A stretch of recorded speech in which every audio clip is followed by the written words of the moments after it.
Wah parah bener asli K3. Yang kedua itu toh dia nggak begitu suka hasil clearnya, di clear ulang dong. Parah parah. The best yang pertama itu liverynya dilukis 2 kali sama dia karena yang pertama dianggap gagal. Padahal gue nganggap bagus. Yang kedua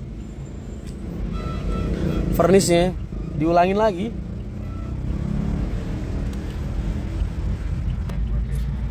K3 emang bagus bang, asli dah. Dia saking ngehargain kalian para owner MTI, dia bilang, wah saya takut ngecewain para followernya Mas Rian.